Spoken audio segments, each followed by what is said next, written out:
Hey, this is Mike Troxel with Journey Through Proverbs.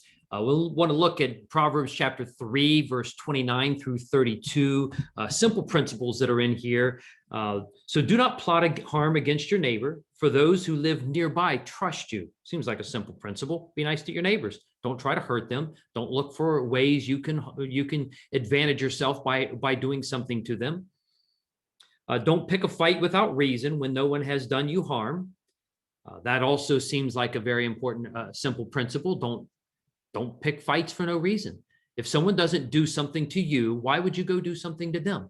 And yet there are a lot of people who look for opportunities to exercise their baser passions, who want to be able to let loose uncontrolled emotion and to lash out to harm other people. We can see the evidence of that in the riots that have taken place all over the cities of the United States over the last year. People are looking for opportunities to excuse any excuse for them to act out those violent passions and to harm other people.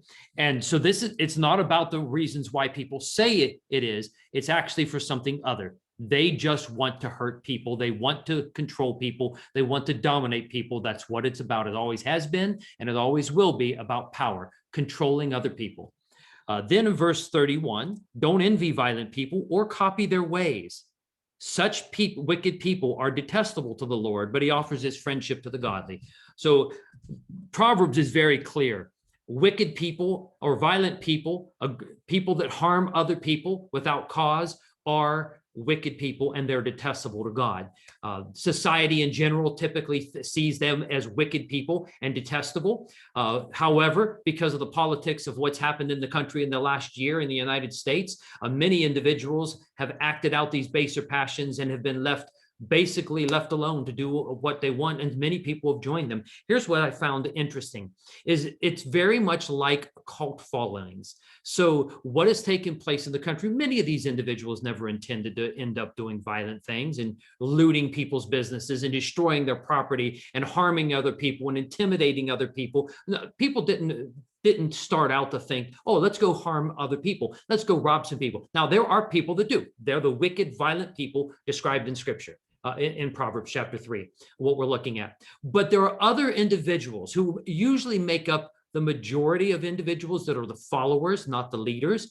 They get swept up. And here's what happens. The same with a cult. It's same with a lot of different types of influencing charismatic leaders and what they do and how they influence people to follow them and to change what they would normally do, be comfortable with, to do something else that would be repugnant to them otherwise. So here's what happens. So an individual comes and they meet someone, they listen to someone, they watch someone, they read someone's material, or they associate with them, and they think, wow, something they said really resonated with me. It was something that I'm passionate about. Maybe I'm going to listen a little bit more. I'm going to spend a little bit more time with them. I'm going to join with them on a march, which I think would be a protest and would be a peaceful thing, constitutionally protected and a wonderful thing as we exercise our constitutional rights. But here's what happens. Over time, as they associate with that individual or that organization, that group, that movement, and they see things that make them pause for concern, because they see this strong agreement, or because the social pressure is so strong, they ignore those warning flags, those warning signals that are there to tell them something's not right, something's wrong. Ooh, I don't know that I really want to be a part of this. This is not the kind of thing that I really value. It's not going the direction I thought it would. But what happens is gradually over time, as we quiet that voice, ignore it, those promptings of the conscience to say no to evil and yes to the right, over time, what happens is it causes a shift in us mentally where we actually begin to buy in, we begin to believe wholeheartedly, and then we begin to act as we get shaped into the very thing that we once would have been repulsed by if we knew the end result of where it was going. So you can have example. We have so many examples as of this all throughout history, but let's just take a few examples. David Koresh, with this cult movement in Waco, Texas, led hundreds to their death. It was a tragic event. None of those people would have said, hey, let's go join a cult leader and let's go end up dying in a blazing building as a result. No, that would not be what their thought was to begin their day or their week or their life. However, it happened so gradually that they couldn't distinguish really what was happening until the change was so dramatic that they couldn't break free from it. The same thing happened. Jim Jones in Guyana, when he took the preacher, Baptist preacher, I think he was Baptist, left America, took hundreds of people down to Guyana, and there he led them to their death as a result, following this cult leader. And we have many more examples all throughout history what happens because you find someone who's charismatic. They say or write something that resonates with something you value, something you believe in. And because you value or believe that thing, you think that it's okay and safe to ignore the many other things that are serious concerns and that are things that are violent, aggressive, harmful, self-destructive, a whole range of things that could be bad for you.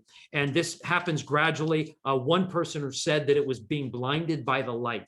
So they couldn't see anymore to discern. And it's amazing that when people have been rescued from groups like this, that they're just adamantly that they support that and believe in it, that they think that somehow they're being wrong and they are victims of mistreatment because society doesn't accept that kind of violent or inappropriate or self-destructive behavior.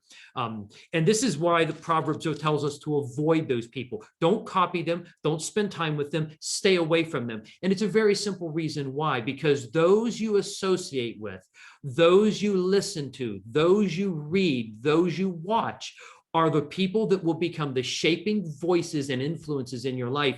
And little by little, you will become just like them in time. My mom used to tell me birds of a feather flock together. I had a good friend that said, if you lie down with dogs, you're bound to get fleas. And there's a lot of truth to both of those principles. You're going to end up associating with people that you're going to be like, because if you aren't initially like them, you will become like them gradually. So choose your associations well. Be very careful about who you allow to influence you. Select people to influence you who are going to influence you for something that is good and noble and honorable. Chase honor, chase dignity, chase self-respect in your life.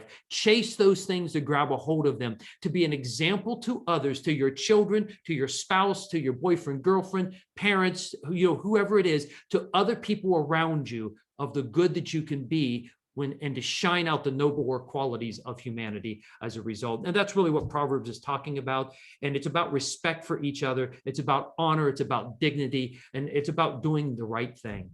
Thank you. I hope that's a blessing to you today.